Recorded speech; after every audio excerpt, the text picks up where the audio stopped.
এটা তোমার কাছ থেকে শিখেছি। রায়হান রাফির প্রথম নায়িকা রায়হান রাফি। হ্যাঁ, কি শিখালো সেটা মেনশন করতে হবে, অন্য কিছু আবার মনে করতে পারে সবাই। আমার আসলে বলতে গেলে এটা প্রথম ওয়েব সিরিজের আগে আমি কাজ করিনি, এবং সবার সাথে আমার প্রথম কাজ একজন বাদে, সে হচ্ছে রায়হান রাফি, যার সাথে এর আগে 2টা কাজ হয়েছে আমার। আর বাদ বাকি যারা যারা আছেন, রুবেল স্যার, সালাউদ্দিন মাহমুদ স্যার, যারা যারা আছেন সবার সাথে আমার প্রথম কাজ, এবং সবাই অনেক সিনিয়র আর্টিস্ট, এবং আমার হাত পা এখনই কাঁপছে। এবং এই ডিসিশনটা নেওয়া খুবই ভালো হয়েছে যে কালকে শুটিং এ যাচ্ছি, আজকে প্রেস কনফারেন্স, আজকে সবাই সবার দোয়া নিয়ে কালকে শুটিং এ যেতে পারছি।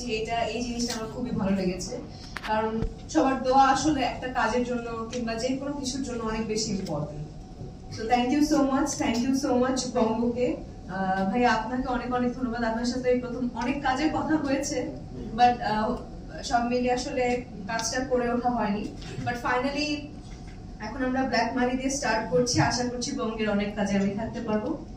এবং রায়হান রাফি ভাইয়াকে নিয়ে কি বলবো, ওনাকে নিয়ে আর স্পেশালি কিছু বলার নেই।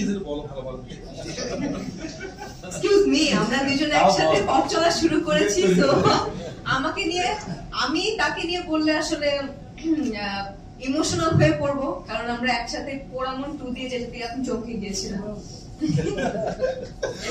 পোড়ামন 2 দিয়ে শুরু করেছি, দহন করলাম, এখন ওয়েব সিরিজ ব্ল্যাক মানি করছি। তো আশা করছি ভালো কিছু হবে, কারণ রাফি পূজা জুটি আসলে অনেকেই চাচ্ছিল যে অনেকদিন ধরে রাফির কাজ করছে না, রায়হান রাফির কাজ করছে না, কিংবা রায়হান রাফির কাজ করে ওঠা হচ্ছে না পূজার। তো অনেকদিন পর, অনেক বছর পর কাজ করছি, আমার হাত পা কাঁপছে, কারণ সেই পোড়ামন 2 কত বছর আগে করেছি, নতুন ছিলাম, যেটা বুঝিয়েছে সেটা করেছি। এখনকার যে রায়হান রাফি, এখন যে তুফানি রায়হান রাফি, তার সাথে কাজ করার অভিজ্ঞতাটা কেমন হবে এখন আমি বুঝতে পারছি না। না জানি কত বকা খাই আমি শুটিং সেটে। প্লিজ তারপর আমাকে বকো না, একটু বুঝিয়ে বললো, আমি বাচ্চা মানুষ, ভালো করে ট্রাই করবো।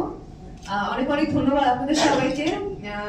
দোয়া করবেন সবাই যাতে ব্ল্যাক মানি আসলে অনেক সুন্দর করে কাজটা করে এসে ওয়াইপ করতে পারি। কি জন্য কেউ বললো ওয়াইপ করতে পারি না, খুব সুন্দর স্টোরি। আর রায়হান রাফি স্টোরি নিয়ে কোনো কিছু বলার নেই আসলে এরকম ভাবে।